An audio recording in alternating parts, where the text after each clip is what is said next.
Hello, you are on the Epic Life Stories channel. Today we will listen to a new exciting story. Subscribe to the channel. Enjoy watching.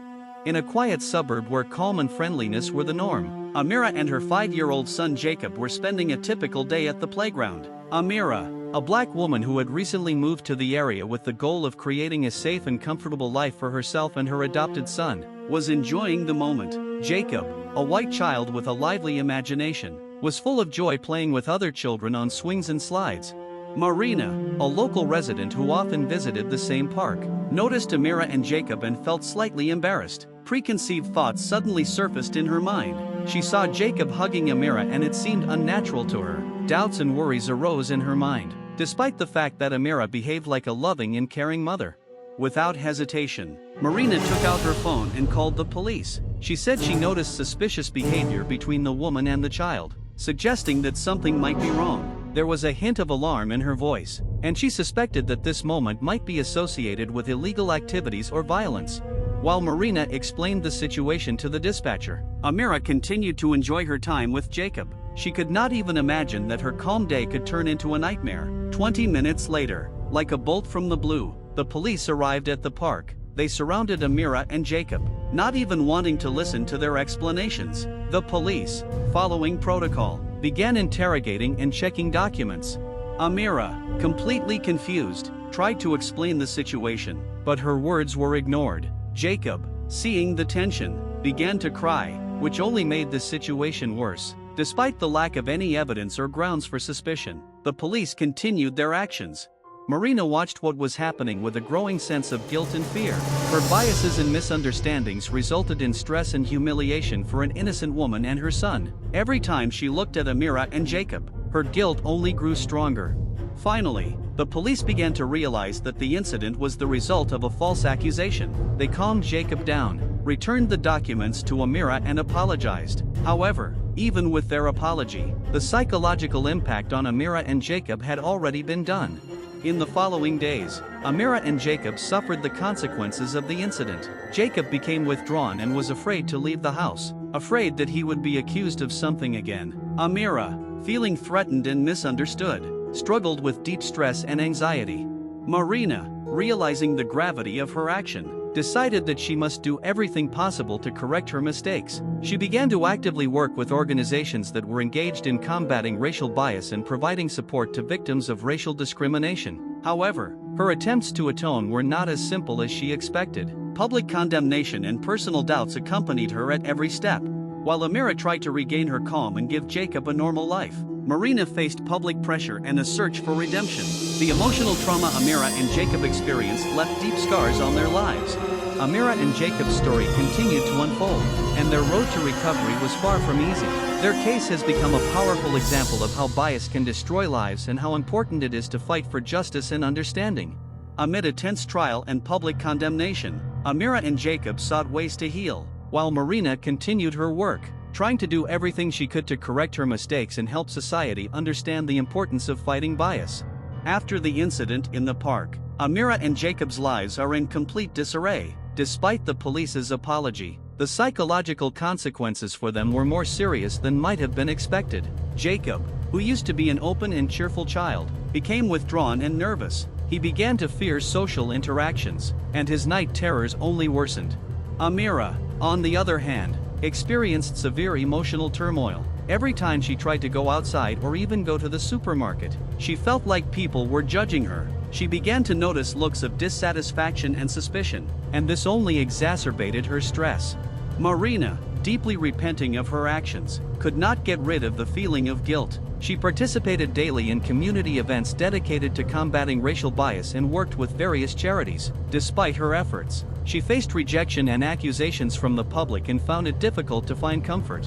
One day, Marina decided that she had to do even more. She organized a public meeting to discuss the issue of racial discrimination and police surveillance, inviting experts, activists and local residents. She hoped this would help raise awareness of the issues that had arisen following her actions and ensure constructive discussion.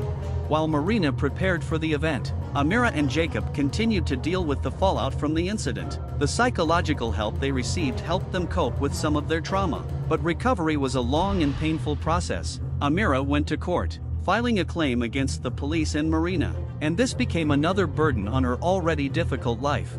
At the trial, Amira presented her evidence, describing the emotional and psychological trauma she and Jacob endured. She talked about how fear and prejudice had ruined their lives. The trial attracted a lot of media attention and many people began to realize the extent of the problem.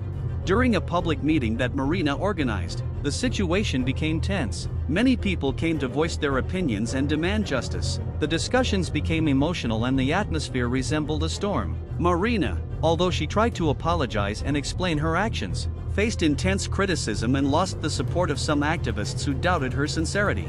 As events unfolded, Amira and Jacob, despite the support of friends and therapists, continued to face difficulties. One day, Jacob, while at school, was bullied by his classmates, which only worsened his psychological state. Amira was forced to seek help from specialists to cope with this new challenge.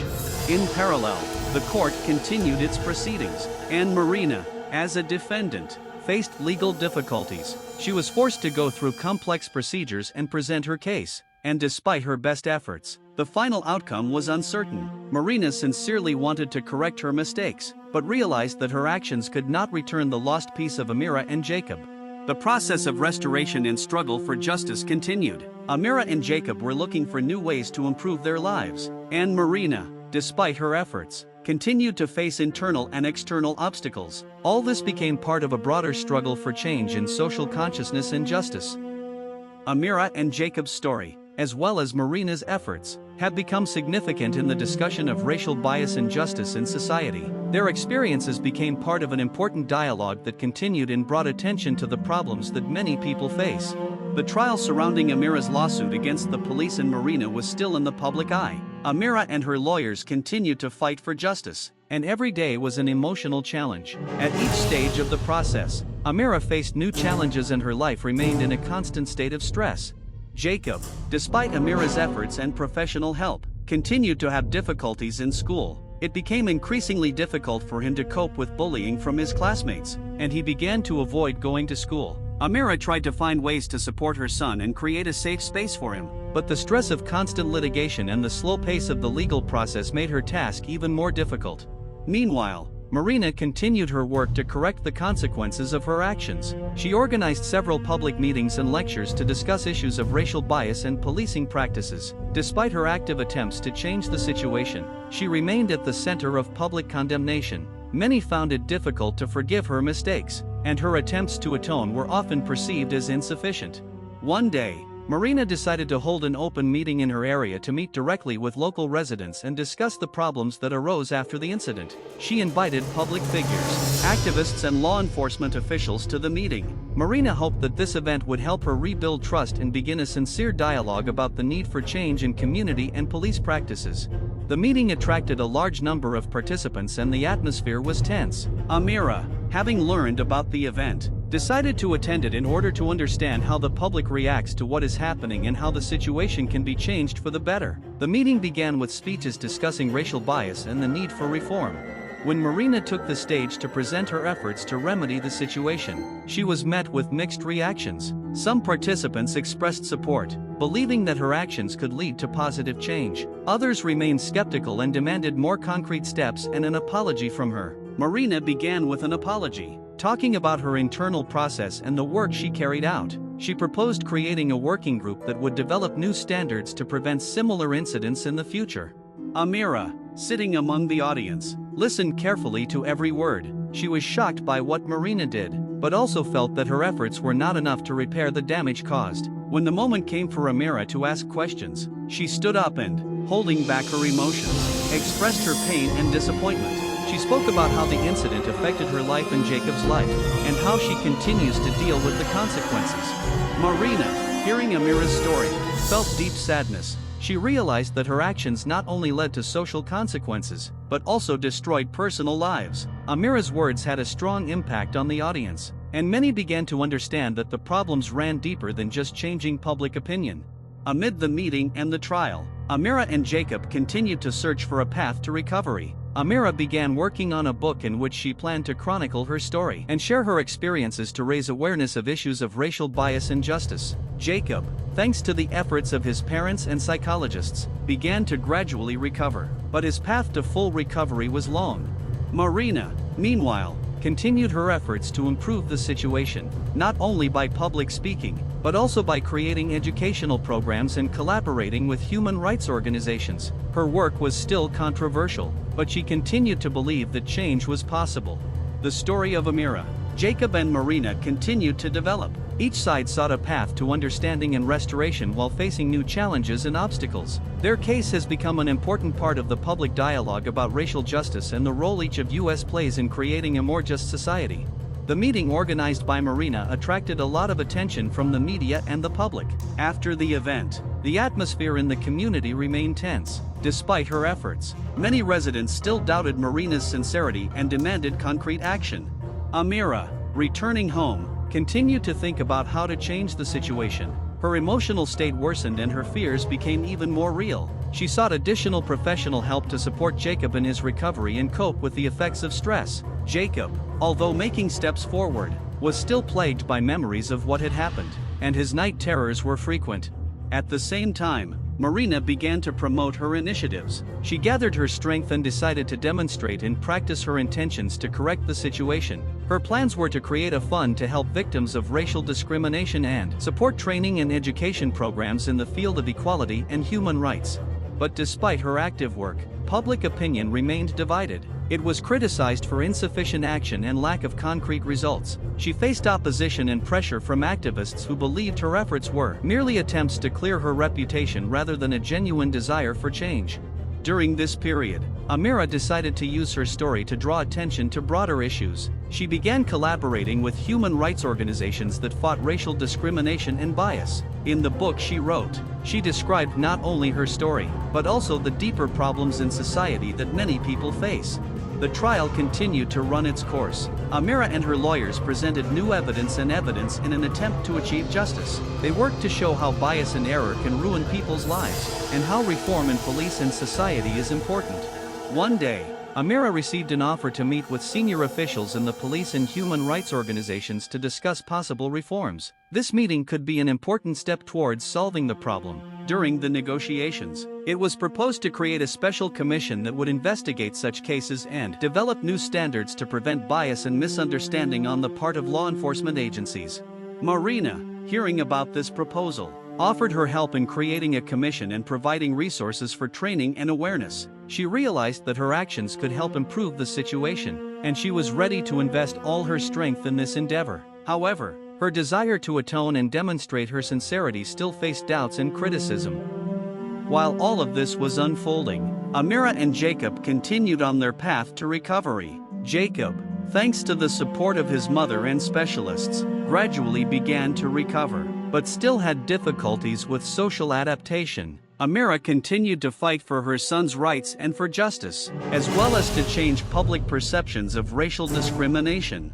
Amira and Jacob's story, along with Marina's efforts, continued to evolve. Their case became a symbol of the fight for justice and equality, drawing attention to important issues that needed to be addressed. How they would cope with these challenges and whether they would be able to achieve their goals remained an open question. New stage of struggle. First, in a meeting with senior police and human rights officials, it was decided to create an independent commission that would look into cases of police bias and misconduct. Amira and her lawyers were actively involved in developing the commission's mandate to ensure it had the power to conduct thorough investigations and make recommendations to improve practices. Marina, despite the ongoing public condemnation, decided to devote herself entirely to this project. She has worked to create educational programs for law enforcement and the public, focusing on the importance of understanding racial bias and misunderstandings. She also began organizing seminars and trainings to teach police officers to treat every citizen more sensitively and fairly. Amira continued to write her book and focused on how systemic problems affect the lives of ordinary people. Her book also described the stories of other victims of racial discrimination, which helped create a more complete understanding of the problem. She planned to use proceeds from the book to support organizations that help victims of bias and discrimination. Protests and change. In parallel with the work of the Commission and Marina's efforts, Mass protests began in the local community. A group of activists supporting Amira organized rallies and marches demanding transparency and changes in police practices. The protests attracted media attention, which contributed to further discussion of the issue at the national level. In response to the protests, local authorities began to reconsider their approaches to governance and interaction with citizens. It has decided to conduct an internal review of all allegations of racial discrimination involving the police. The review was meant to be part of a broader reform aimed at eliminating bias and raising standards in law enforcement.